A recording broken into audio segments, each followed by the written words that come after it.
Hey, Coach. Good evening. Hello, how you doing? Doing well, sir. Thank you very much. The team presently boasts the top catch and shoot 3-point percentage in the league, and part of that seems to be a byproduct of the increased passing rate off of drives. How do you feel the drive and kick aspect has been so far? And specifically for tonight, what are you looking for to see from the team when it comes to that?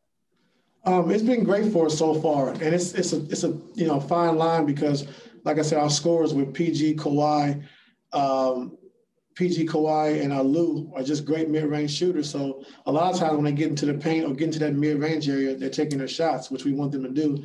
But also just having the awareness that when we do get deep into the paint and we penetrate, teams are helping and they're doing a good job of kicking it out, and making an extra pass. So it's a fine line because your scorers are great mid-range shooters, but also being able to attack the basket and spray out for open threes, which we've been preaching all season.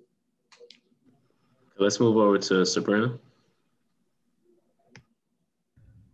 Hey, Ty.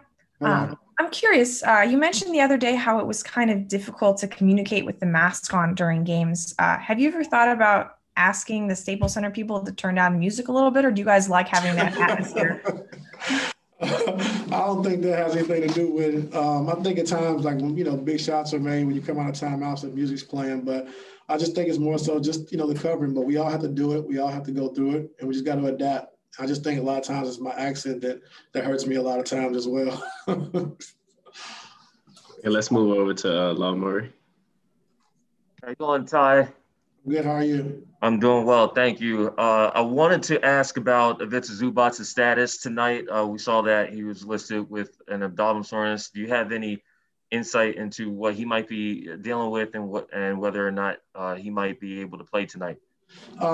Actually, going to warm up and get loose and kind of see how he feels. We don't really know what happened. Like he said, after the game, he felt great. The next day, the off day, he felt great. And then just started hurting that night. So I'm just trying to keep an eye on it. He's going to warm up and get on the floor and just kind of see how he feels.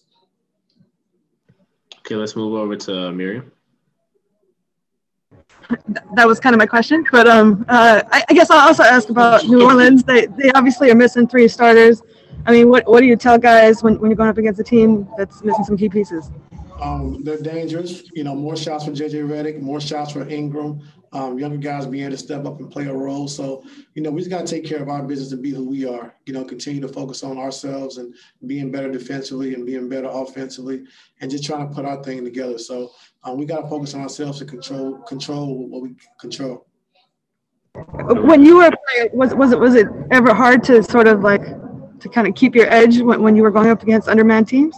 Not me, because I was just a hard player, just an average player. But when you have a lot of talent, sometimes you can't fall victim to that. But we just got to make sure we just taking advantage of every day, every game, every practice, and trying to get better. Leading us into the playoffs. So our main focus is us getting better each night, not about the opponent. Okay, let's move over to Jen Hill. Hi, Coach. At least statistically, it looks like the Pelicans have the advantage here on the glass when it comes to rebounding.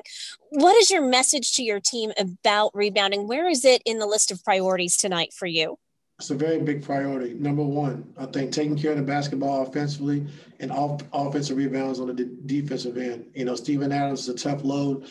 And I think, what'll help our bigs is, the one-on-one defense. I think guarding the guys on the perimeter so they're not getting into the paint, getting downhill, which causes Serge and Zoo to help as much. And now Adams is cleaning up on the offensive glass. So we just got to do a good job of containing the basketball on the perimeter.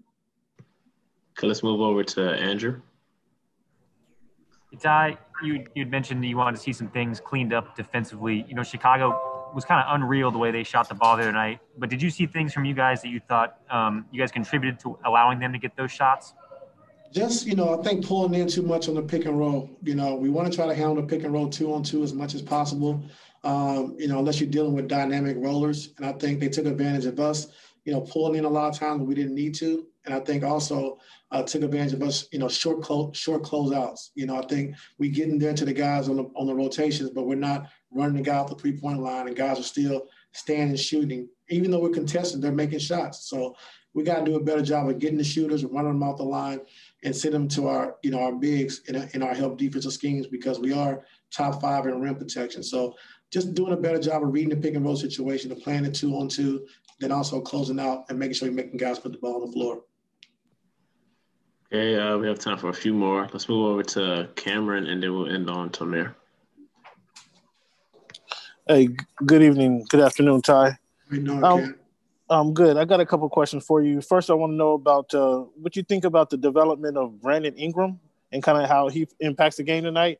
And then secondly, with the newly implemented safety protocols, have you got any concerns or complaints from your squad about that? We had a couple players in the NBA already voice their concerns. Just want to know what your team thoughts are. No complaints. Our whole thing, we don't want to complain. We just want to follow protocol, and we want to be able to adapt. No excuses. Whatever the NBA puts in place, that's what we have to do, and especially to stay safe. And what's the second question you asked? The development of Brandon Ingram. Oh, Ingram, he's always been a good player coming to the league. A lot of questions when he first came out of Duke was he strong enough? Was he too thin?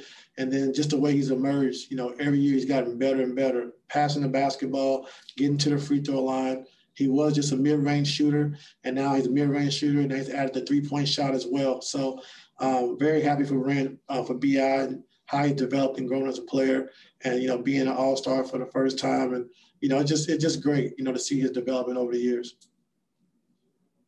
We'll end on Tomer. Good evening, Ty. Good to see you. I'm curious, throughout the season, there's going to be, guys ruled out due to COVID or health and safety protocols throughout the year. In your time, both coaching and playing, how much was there a conversation amongst the guys and coaches about trap games and this being a trap game and not to let your guard down against teams that might be shorthanded? Yeah, it always happens. And, we want to make sure, like I said, we're focused on ourselves, or playing the right way and being up for this game, because they still have a lot of talent. When you're missing Zion and Bledsoe and Ball, you still have J.J. Redick, who's going to get more shots. You're going to have Big Adams, who might, post the ball a little bit more. You have B.I., who's going to get more shots.